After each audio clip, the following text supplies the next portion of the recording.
Bonjour et bienvenue à cette émission spéciale consacrée à la COP 28, la 28e conférence des parties sur les changements climatiques qui s'est tenue à Dubaï du 30 novembre au 11 décembre 2023. Nous avons le plaisir de recevoir sur le plateau du Caribou Environnement un invité qui a participé à cette COP 28 en tant que l'un des délégués de l'Université de Kinshasa. Quels sont les principaux engagements pris par les pays pour accélérer la transition vers des énergies décarbonées et atteindre la neutralité carbone en 2050? Quels sont les défis et les opportunités qui se présentent pour l'avenir de la planète et de l'humanité face au dérèglement climatique? Nous allons aborder toutes ces questions et bien d'autres avec notre invité que nous remercions d'avance de sa présence et de sa disponibilité. Bonjour Bertin. Bonjour Madame Paulette. Comment vous allez? Très bien, par la grâce du Seigneur. La santé? Non, ça va bien, sauf la conjonctivite qui me dérange. Oui, c'est une épidémie et ça va Oui, passer. pour l'instant, mais ça va, oui. Vous êtes les coordonnateurs du projet Miraille Verte en bambou de l'UNIKIN. Vous étiez parti à la COP 28 en tant qu'un délégué de l'Université de Kinshasa avant d'entrer dans le vif du sujet. Parlons de ce qui s'était fait en amont. Quelles ont été les modalités d'inscription et d'accréditation pour participer à la COP 28? Merci Madame. La COP, c'est une grande organisation. Vous l'avez déjà dit, c'est la conférence de parties. Les parties, ce sont les pays signataires de la Convention cadre des Nations Unies sur le changement climatique qui ont choisi de se réunir pendant certaines périodes pour réfléchir autour des actions qui devraient être entreprises dans le sens de lutter contre le changement climatique. Il y a une préparation qui se fait, c'est ce qu'on appelle la préparation de la COP. Pour la COP 27, la pré-COP a eu lieu ici. C'est dans cette pré-COP où on détermine ce qui sera fait. Et dans cette pré-COP, on fait aussi des invitations pour le parti prenante. On invite le pays, les organisations à inviter les leurs afin de participer à cette COP domaines différents. C'est ce qu'on appelle l'accréditation. Les accréditations sont un moyen à travers lequel les organisations accèdent à l'organisation, la grande organisation de la Convention cadre des Nations Unies sur le changement climatique pour avoir accès à la COP. Donc ça s'est fait comme ceci. Il y a un lien qui est partagé, soit par le ministère de l'Environnement, qui est l'organe attitré à représenter le pays dans ce secteur, soit par des organismes internationaux ou même nationaux qui sont reconnus par la Convention cadre des Nations Unies sur le changement climatique. Personnellement, j'ai été accrédité par le biais du ministère de l'Environnement. Et dans l'accréditation, il y a des documents à remplir. Quels sont ces documents qui Notamment, vous ont il faut que l'on voit que votre institution vous délègue en tant que représentant. Donc, il fallait que le recteur Jean-Marie Kayembe de l'UNIKIN écrive une lettre pour dire que nous déléguons M. Mbouya pour faire ça à la COP avant d'y aller. Il faudrait que la structure qui vous envoie fasse aussi une lettre de prise en charge.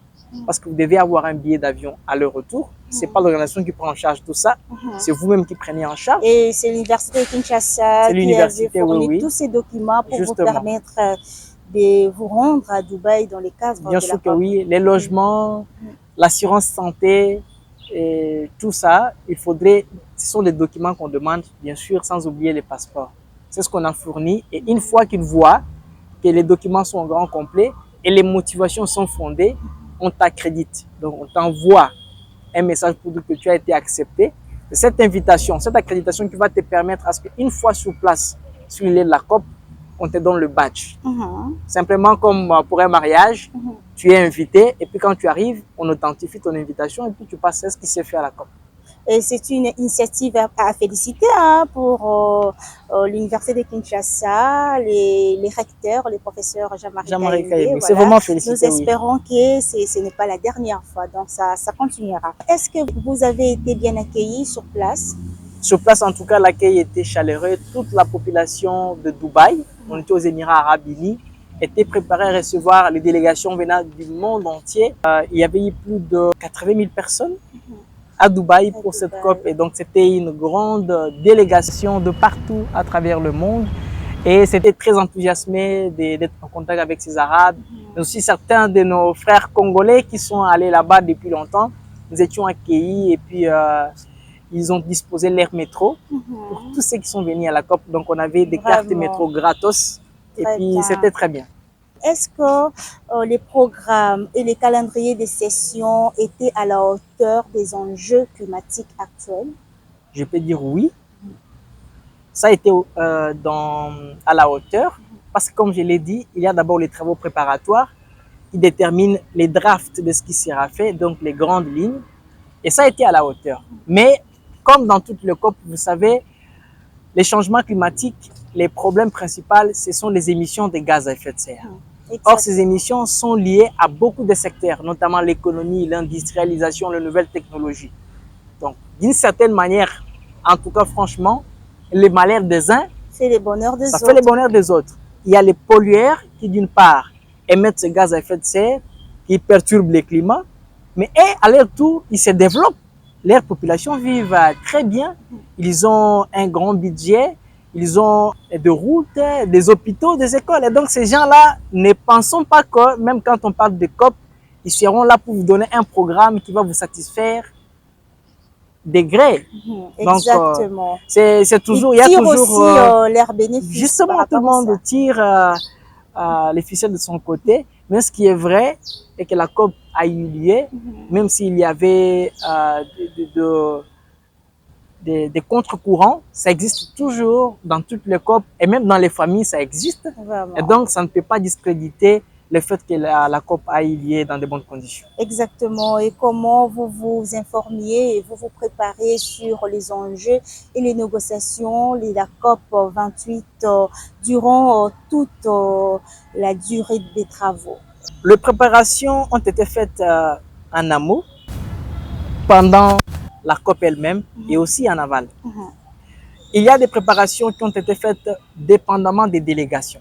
Par exemple, pour le ministère, parce que la plus grande délégation pour notre pays, c'était de constituer les agents du ministère de l'Environnement. Oui, conduite cette grande délégation de la RDC. De la RDC, d'abord par le Premier ministre. Voilà, la Madame F. Bazaïba. Et ensuite, Madame F. Bazaïba et toute la délégation des experts, des négociateurs et autres.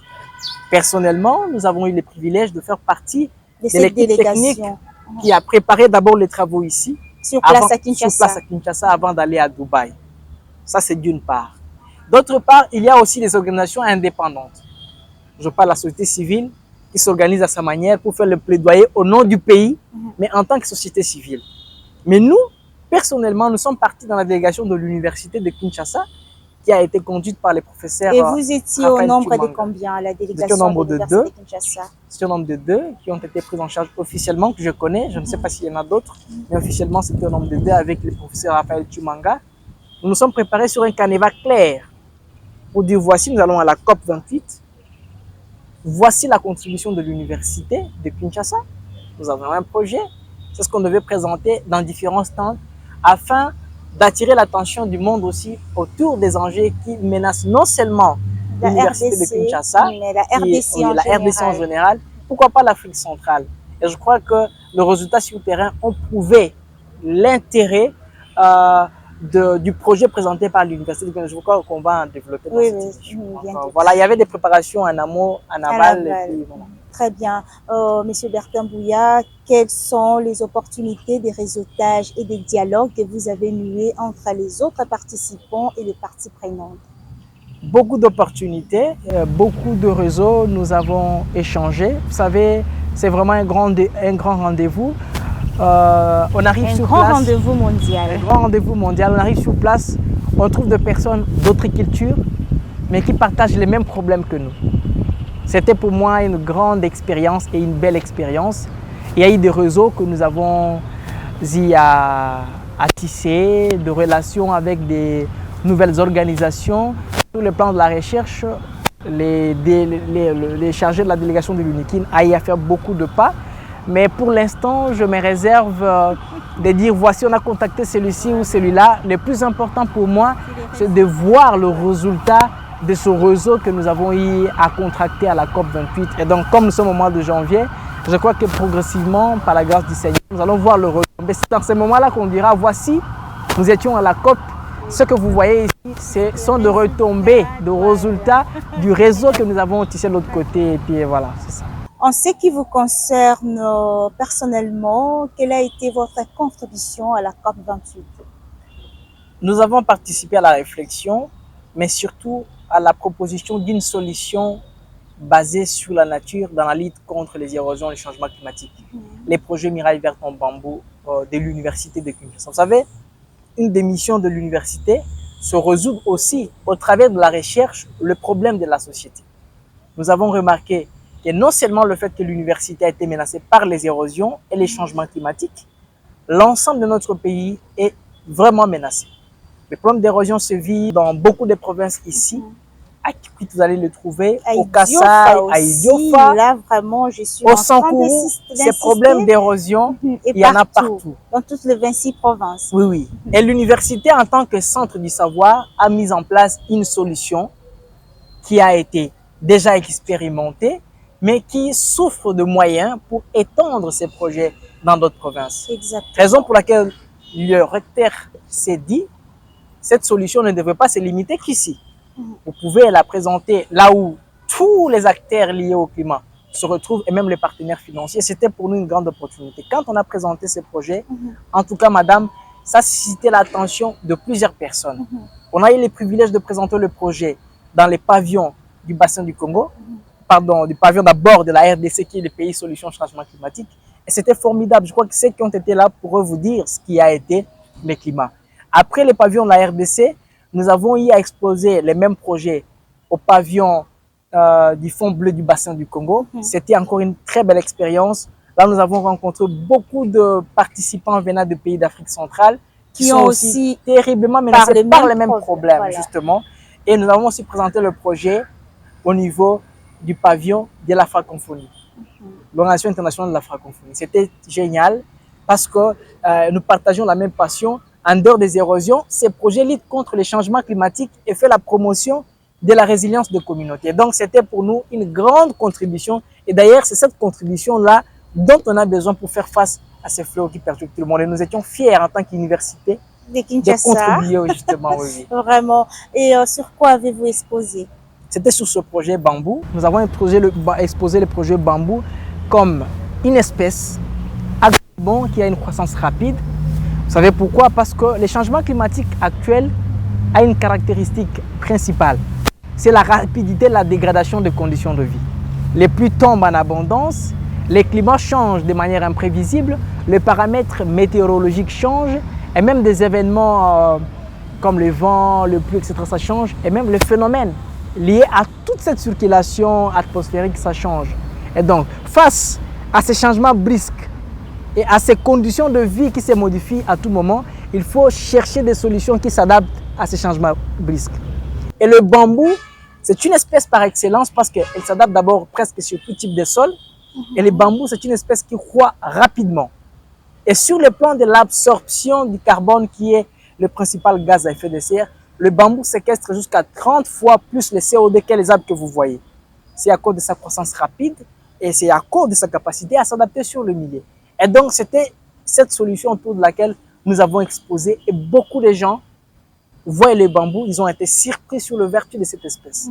Et à côté de cela, il y a la régulation du cycle de l'eau et le bambouseret que nous planterons seront en train de jouer pour rôle. Il y a la restauration de la biodiversité, la restauration du sol, l'amélioration du microclimat. C'est autour de ce projet Miraille Verte que nous avons exposé et pour moi, c'est un grand succès.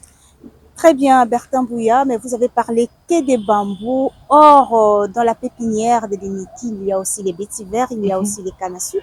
Ah, c'est parce que vous étiez là, justement. Cette pépinière, nous avons commencé avec le bambou, mais la projection, ce que nous fassions dans cette pépinière, est un laboratoire de lutte biologique anti-érosive.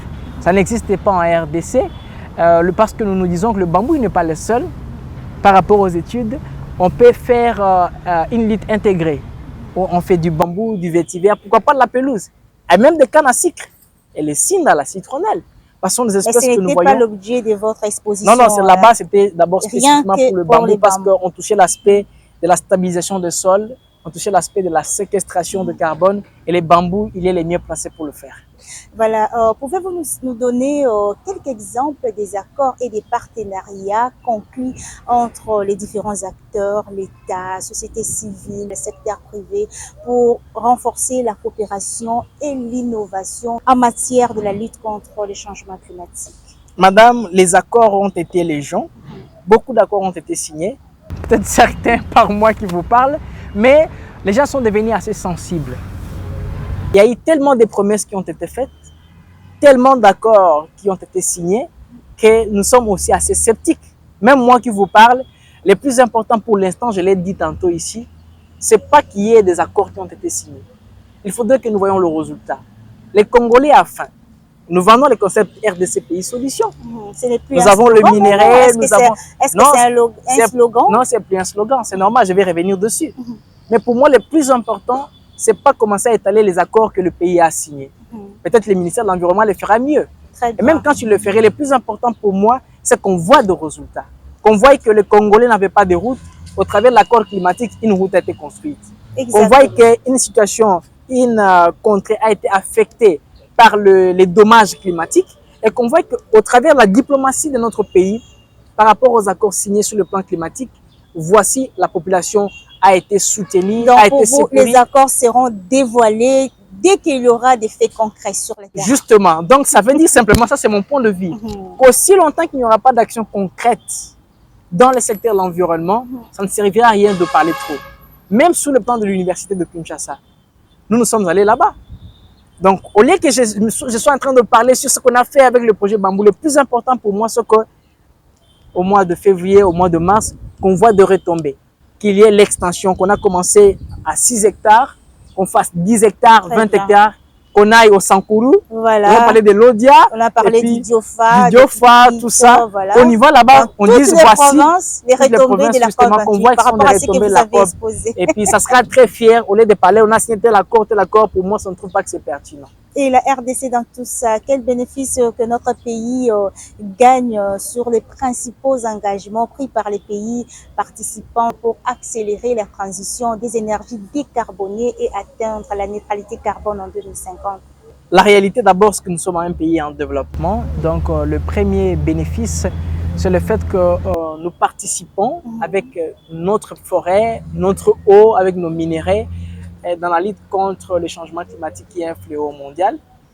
Ça, c'est notre participation. C'est une reconnaissance de notre pays par rapport aux problèmes qui touchent le monde entier. Pour nous, c'est un bénéfice indirect.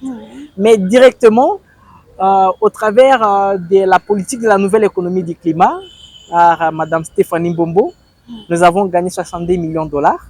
Félicitations. Qui sont revenus. Félicitations à elle, justement, à nous tous. Mais moi aussi, je crois...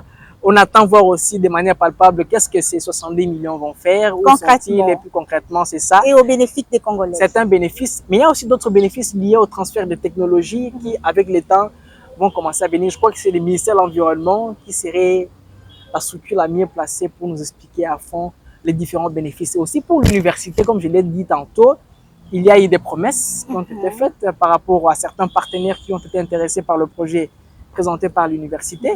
Il y a eu des partenariats, je ne vais pas parler aussi ici de l'initiative Sciences sur le bassin du Congo, qui a été un atout aussi important. Et certains travaux ont été faits sur place par le président de la délégation de l'UNIKIN, le professeur Raphaël Chumanga, qui est un scientifique, en tout cas de renom, dans le bassin du Congo. Je crois qu'il y aura aussi des retombées, certainement un autre jour lui-même en parlera en profondeur.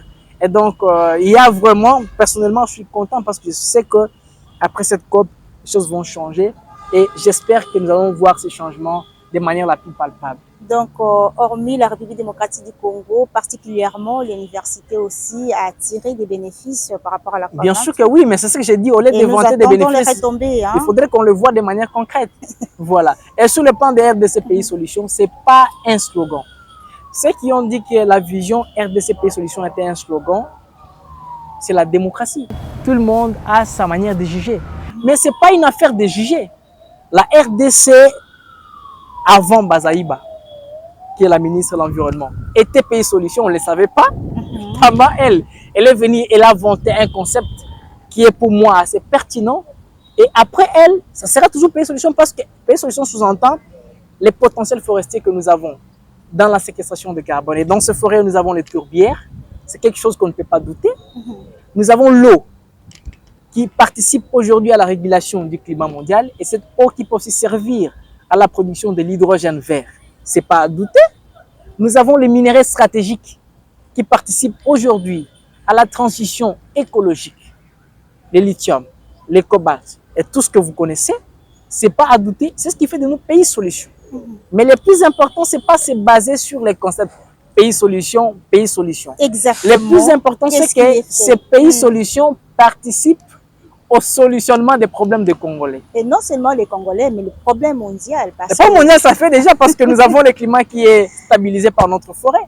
Mais si nous avons à côté de cela les Congolais qui ont des écoles sans bancs, des Congolais qui n'ont pas de routes de dessert agricole, des Congolais qui n'ont pas d'hôpitaux, à quoi servirait la solution? C'est pour ça que d'autres personnes attaquent ces concepts. Mais pour moi, dans son sens original, le concept, il est bon, il est clair.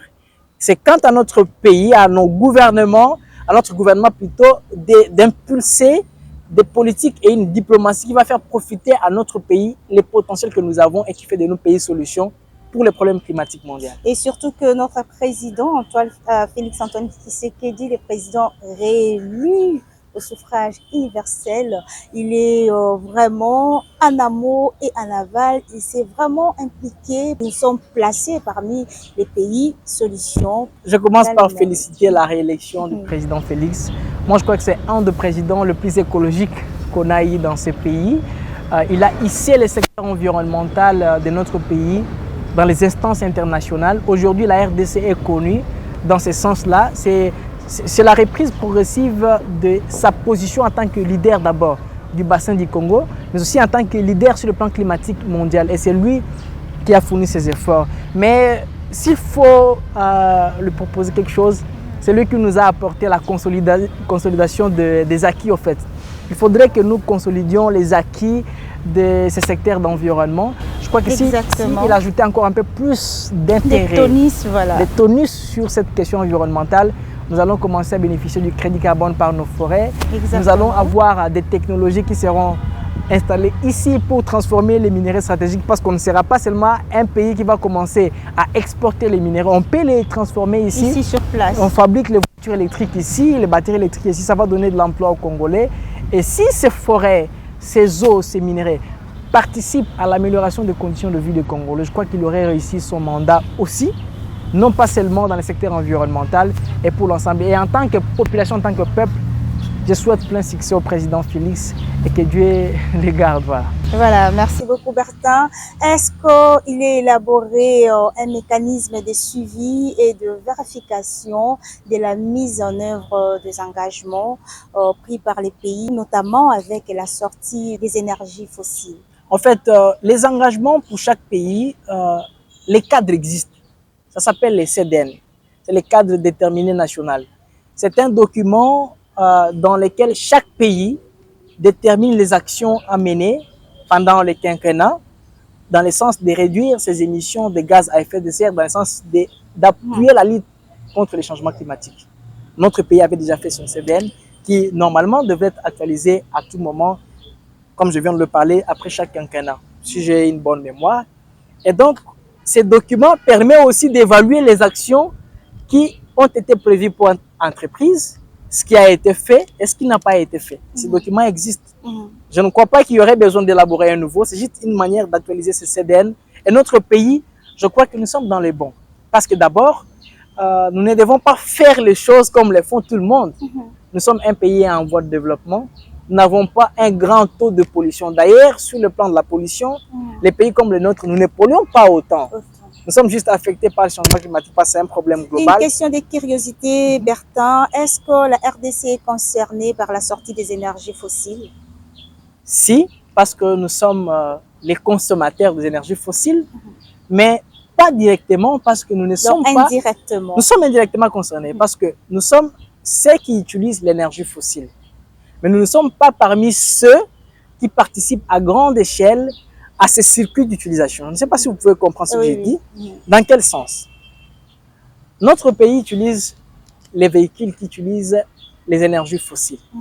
Donc, la sortie de ces énergies fossiles, cette sortie progressive, n'est pas d'abord lié à la volonté de la RDC de sortir. C'est lié d'abord à la volonté des pays les plus industrialisés qui d'abord produisent les voitures que nous utilisons ici et qui définissent le système énergétique mondial. Donc ça veut dire que notre volonté à sortir des énergies fossiles sous-entend le fait de soutenir les actions des grandes puissances à sortir de leurs énergies fossiles. Parce que notre taux de pollution, il est faible. Et même quand on parlerait de l'exploitation pétrolière ici dans notre pays. Même si aujourd'hui nous avons la vision, la RDC a la vision de devenir un pays industriel, pourquoi pas implanter des sociétés pour la fabrication de voitures ici sur place? Justement, c'est ça le problème. En fait, actuellement, avec notre vision de RDC Pays Solutions, nous sommes fiers. Et à l'heure actuelle, nous ne pouvons pas, en tant qu'environnementalistes, accepter qu'il y ait l'installation des entreprises qui polluent à grande échelle l'environnement. Pourquoi pas? Mais parce que nous sommes tous butés au problème du changement climatique. Mais qu'est-ce que vous proposez en tant qu'environnementaliste? Mais avant de proposer des pistes de solutions, il est de signaler qu'il n'existe pas de développement sans pollution. Mais en tant qu'environnementaliste de mon État, je suppose que le développement congolais devrait se baser sur un taux de pollution tolérable. Donc c'est un taux de pollution qui peut être régulé par l'environnement. Raison pour laquelle s'il faut installer des entreprises ici, alors que le pays a déjà des environnementalistes qui sont formés, il y a la possibilité de mettre en place un système de management environnemental qui respecte les équilibres environnementaux tout en produisant des produits qui vont participer au développement de notre pays. Donc pour vous, même si on commence l'exploitation des pétroles ici, la RDC ne va pas atteindre un seuil de la pollution par rapport aux autres pays? C'est une question très sensible parce que ça a suscité beaucoup de débats. En fait, madame, quand on parle de l'exploitation pétrolière en RDC, il ne faut pas la comparer avec l'exploitation pétrolière qui se fait ailleurs. Très bien. Il existe un principe. Je crois qu'on devrait être d'accord. Parce que ici, j'ai compris qu'il y a un problème aussi de fanatisme. Quand on parle de changement climatique, tout le monde défend les changements climatiques comme si nous avons les mêmes réalités. Non, non. Les Européens, les Américains, les Arabes ont une responsabilité très bien définie par rapport à ces problèmes que le pays en développement comme le nôtre. Et donc, lorsque nous parlons de pollution, la façon dont un Congolais aborde la question de pollution ne peut pas être comparable aux gens qui polluent le plus. Comme un Européen, comme un Européen, un Américain. Je reviens sur la question de l'exploitation pétrolière. C'est un raisonnement que je propose. Entre exploiter le pétrole ici en RDC, le raffiner ici en RDC et l'utiliser ici en RDC, et le fait d'exploiter le pétrole ailleurs, les raffiner ailleurs, les transporter dans les bateaux jusqu'ici, l'action la plus écologique qui protège l'environnement, c'est exploiter le pétrole ici. Parce qu'on aurait réduit les coûts des transports de ce pétrole-là dans le bateau, dans les paquebots, et même tous les risques liés au naufrage que ces produits pourraient faire, chose qu'on ne souhaite pas. Vous comprenez, madame, que dans ce sens-là, les projets d'exploiter le pétrole ici en RDC, c'est vrai que ça aurait un impact sur l'environnement. Mais sur le plan du principe de développement, les moindres mal seraient exploités ici, les raffiner ici et puis les consommer ici par les Congolais, tout en ayant à l'esprit que nous sommes en train de transiter écologiquement. Parce que c'est quoi? Plus de 90% des voitures utilisées par les Congolais viennent de l'extérieur, c'est la seconde main. Et donc ça veut dire ceci, parce que ne rêvons pas, on est transition écologique, mais nous devons être là, pied sur terre. Avant que la RDC n'ait les 100% des voitures électriques, il faudrait que l'Europe en ait déjà 100%. Très bien. Il faudrait que les pays où on importe les véhicules aient déjà suffisamment de voitures électriques. Est-ce que c'est ça le cas actuellement? Non. Ça veut dire quoi? Nous aurons encore quelques 10 ans, 20 ans, 30 ans et même 50 ans ou même 100 ans où nous allons continuer à utiliser l'énergie fossile malheureusement.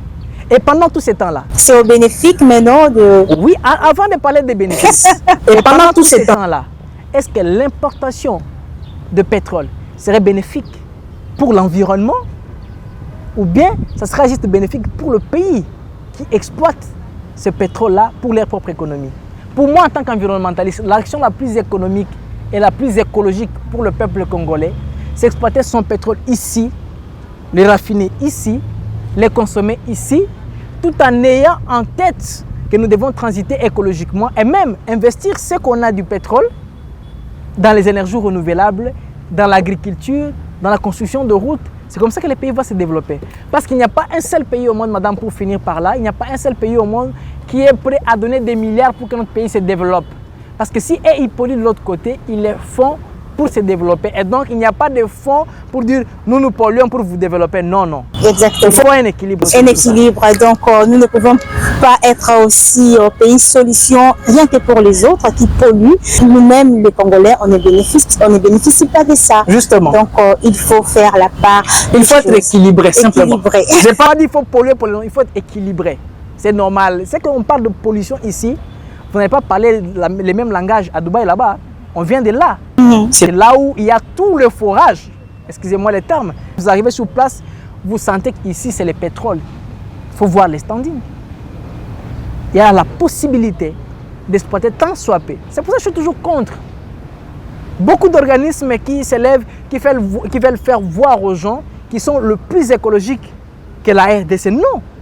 Nous sommes un pays qui a un grand potentiel et même capable d'absorber les surplus de ces pollutions. Donc, l'exploitation de pétrole, ça ne va pas avoir des conséquences néfastes. Je viens de donner mon point de vue ici. Donc, il y en a qui nous suivent. Il faut aussi exploiter le pétrole parce que nous en avons. Parce que si on exploite, on continue à importer. Ça, pourquoi vous n'en parlez pas? On continue à importer, oui. Et là, on importe, on n'exporte pas. Exactement, c'est ça. C'est un raisonnement à prendre ou à laisser. Et Bertin, avez-vous une idée des montants mobilisés par les pays développés pour soutenir l'action climatique des pays en voie de développement, notamment pour atteindre l'objectif de 100 milliards de dollars par an? C'est plus de 80 milliards de dollars qui ont été mobilisés. C'était la première action qui a été saluée. Cet argent a été mobilisé pour la création du fonds qu'on appelle du fonds de perte et dommages. C'est un fonds qui vient au secours de toutes les populations du monde qui sont affectées par les effets des changements climatiques. Et en RDC aujourd'hui, est-ce que c'est bénéfique? Parce qu'il y a les inondations, que ce soit ici dans la capitale. Est-ce que la RDC bénéficie de ces accords? Justement, ces fonds pourraient bénéficier à la RDC, mais ça rentre en exécution en 2025. Et donc, ce sont le frais, comme je l'ai parlé tantôt, qui viennent au secours de tous les États qui sont menacés par les effets du changement climatique. D'une part, il y en a qui sont frappés par la pleine sécheresse, comme le pays qui sont du côté du Sahel, qui sont frappés par la sécheresse. Il y a des lacs qui tarissent, comme le lac Tchad, mais il y a aussi des petits États insulaires, donc des îles qui sont menacées par la hausse du niveau de mer. Ils connaissent l'érosion côtière et beaucoup d'activités sont très menacées. Et il y a des pays comme le nôtre qui subissent le problème d'inondation et ça s'est vu. J'étais hier à Barumbu, je suis arrivé à la maison familiale, on m'a transporté. Sur la pirogue. C'est terrible, c'est terrible. Il y a des pirogues sur les avenues maintenant.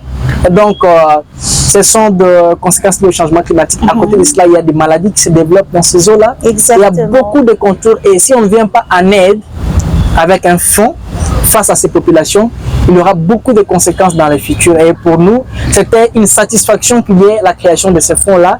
Et c'est aussi un raisonnement parce qu'il faut voir dans quelle mesure notre pays va accéder à ces fonds. Parce que c'est de l'argent. L'argent ne se gagne pas comme ça, on vient, on distribue. Il faut quantifier les dommages que vous avez, quelle superficie a été affectée, quelles sont les populations affectées, comment elles ont été affectées et quel est le mécanisme d'accès à ces fonds. Jusqu'alors, ce n'est pas encore à ma connaissance. Je crois que progressivement, ce sont des choses qui seront connues et nous espérons qu'en 2025, notre pays aura accès à ces fonds. Et voilà Bertrand, tout à l'heure, nous avons parlé des inondations avec ses conséquences néfastes en République démocratique du Congo. Là, je vous invite de suivre cet élément sur les inondations en RDC, un élément réalisé par René Ngwango et on se retrouve tout juste après. Les effets du réchauffement de la planète sont des défis auxquels sont confrontés l'ensemble des États du monde qui en font une question de vie ou de mort. Parmi ces effets, l'on note les inondations dues à la montée du niveau des eaux observées ces derniers temps en République démocratique du Congo. Sur la cartographie, la province de l'Équateur est la plus touchée. Plusieurs campements et villages situés le long du fleuve Congo et de grandes rivières sont sous les eaux. À titre illustratif, dans la ville de Mbandaka, certains quartiers sont inondés avec des conséquences graves sur le quotidien de la population. Cette situation dépasse notre attendement. Toutes les avenues du centre-ville sont inondées. Tous les ports sont sous les eaux. Les quartiers royaux, Bomboko, Basoko et Kongo-Assa sont inondés aussi. Que le gouvernement nous vienne en aide. Pour se déplacer dans certains endroits, il faut prendre la pirogue avec le risque de se noyer à la moindre inattention du piroguier. Faute de moyens et par manque d'un lieu de refuge, des familles entières passent la nuit à la Belle Étoile sans assistance aucune. Les plus vulnérables, les femmes et les enfants en font les frais. Au regard de la montée des eaux au-delà du niveau des fosses septiques et installations sanitaires, il faut s'attendre à des épidémies ou à des maladies d'origine hydrique. Les inondations de cette fois-ci, à travers toute la province, c'est vraiment catastrophique parce qu'il y a eu vraiment de pertes de biens. Également, il y a eu même des cas de noyades des enfants de moins de 5 ans qui sont tombés dans l'eau et puis ils ont été récupérés des cadavres. Nous demandons vraiment à ce que le gouvernement puisse venir en aide à la population de l'Équateur parce que les inondations de cette fois-ci auront beaucoup de conséquences à tous les niveaux, économiques, sanitaires, sociaux.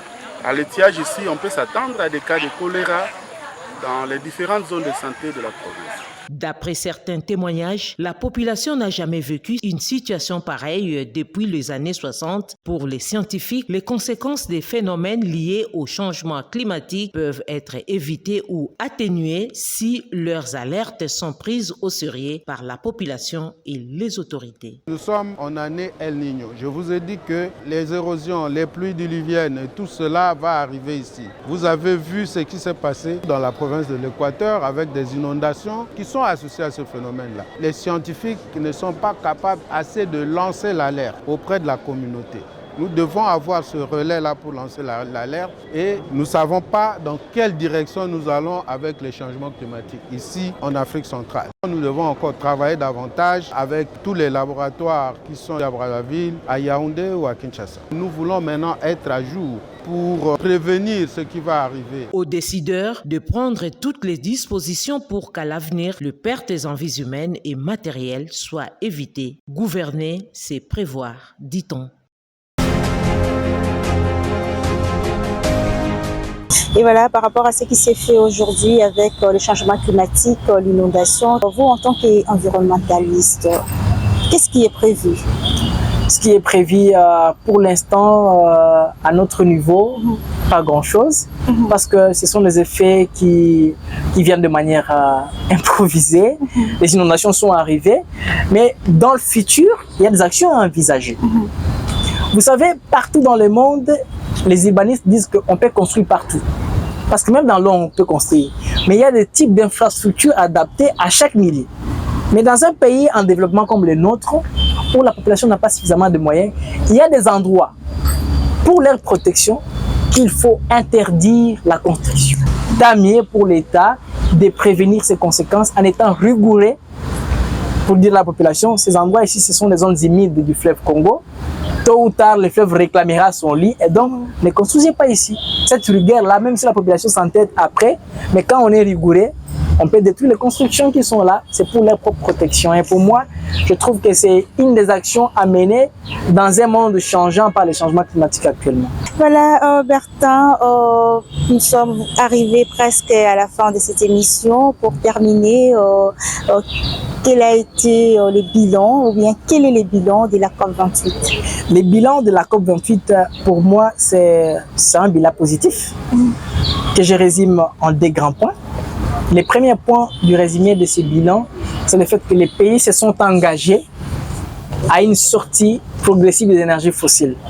D'autres ont espéré qu'on arrête avec la production d'énergie fossile, mais c'était difficile parce qu'il y a des économies, il y a des systèmes mondiaux qui sont autour de ces énergies. On ne peut pas les arrêter du coup. Et les pays ont décidé de sortir progressivement. Pour moi, c'est une satisfaction, bien que je voudrais qu'au-delà de cette volonté de sortir progressivement, qu'il y ait des actions qui accompagnent cela. Et le deuxième aspect, c'est cette création du fonds de pertes et dommages. Beaucoup de pays sont affectés et c'est un fonds qui a été réclamé depuis longtemps.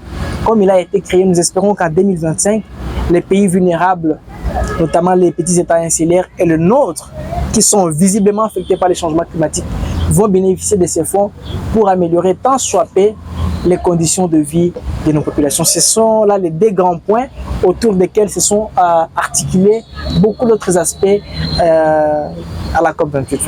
Est-ce que globalement, vous pouvez affirmer que les recommandations formulées par les scientifiques, par les experts, par les organisations internationales et les parties prenantes à la COP28 pour renforcer l'ambition et l'efficacité de la lutte contre les changements climatiques ont été suivies? Si oui, lesquelles par exemple? Bien sûr que oui. Pourquoi je dirais que ce n'était pas suivi? Pourtant, nous avons vu dans l'esprit de tous ceux qui ont été là une volonté que les choses changent.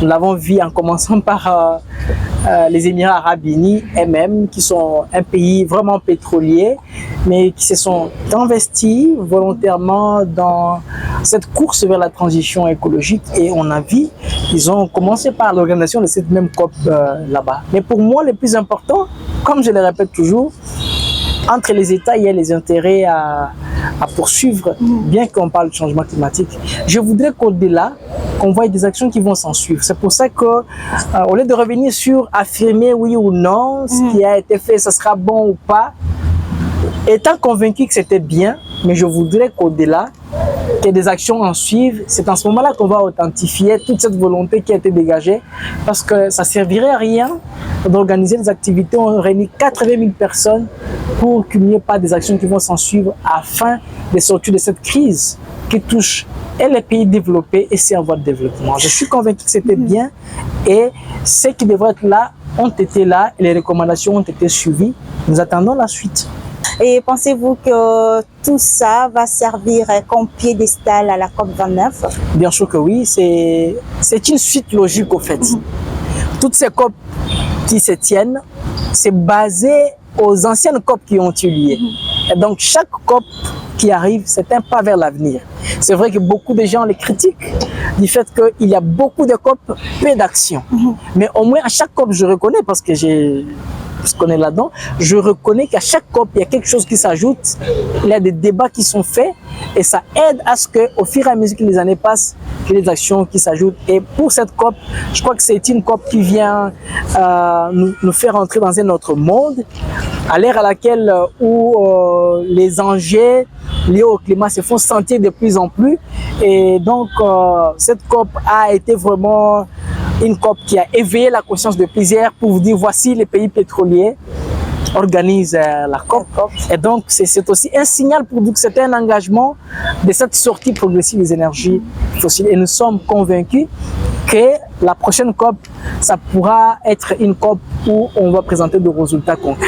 C'est ce que nous espérons. Est-ce que vous avez déjà la tête à ces prochains rendez-vous, COP29? La tête dans ça, oui et non. Oui, pourquoi? Parce que nous devons réfléchir à penser au futur. Mais non, pourquoi? Parce que pour l'instant, je crois que je dois d'abord travailler en tant que personne, en tant qu'université, sur les engagements que nous nous sommes fixés. Nous devons d'abord travailler pour voir qu'est-ce que nous allons présenter à la COP. Nous ne pouvons pas commencer à préparer la COP maintenant comme si on devrait toujours aller dans les COP. Ce qu'il faut faire pour l'instant, nous nous mettons au travail. Moi, personnellement, pour le compte du projet Bambou de l'Unikin, nous continuons à travailler. Je crois que dans les 2 prochaines années, vous allez voir de Mirail debout. Ce sera une innovation, en tout cas, très visible et qui va résoudre, je suis convaincu, les problèmes d'érosion, de glissement de terrain, qui va lutter contre le changement climatique et qui va renforcer la capacité et la résilience des communautés en RDC. C'est ce que nous attendons de vous. Bien sûr que oui. Monsieur Bertin Bouya, nous vous remercions chaleureusement de votre témoignage et de tes analyses et l'éclairage que vous avez apporté sur les résultats de la COP 28 qui a marqué la lutte contre les changements climatiques. Avez-vous un mot pour conclure? Les mots de la fin, je tiens à vous remercier sincèrement pour cette marque de considération que vous nous accordez de passer à tout moment cette émission. Bien sûr, en remerciant l'équipe de la RTNC en général. Je souhaite mes vœux le meilleur à mon recteur, le professeur Jean-Marie Kayemetumba, à toute la communauté étudiantine de l'Université de Kinshasa. Voilà. Je souhaite aussi mes vœux le meilleur à ma famille, à mes amis. Et voilà. Merci je ne vais pas aller en profondeur. Merci beaucoup, Bertin. Le plaisir a été pour nous. Merci beaucoup. La COP28 a donc abouti à un engagement historique à opérer des transitions hors des énergies fossiles. La RDC va prendre place dans cet échiquier en tirant tous les bénéfices de ces différentes actions. Beaucoup de pistes de réflexion ont été ouvertes pour renforcer l'ambition et l'efficacité d'actions climatiques en impliquant tous les acteurs. Ces pistes nourriront certainement la prochaine COP29 à Bakou, en Azerbaïdjan. Nous remercions les responsables de l'échangeur délimité pour nous avoir permis au tournage de cette émission. Nous vous remercions, chers téléspectateurs, de votre fidélité accordée à ces programmes et à bientôt pour un nouveau numéro.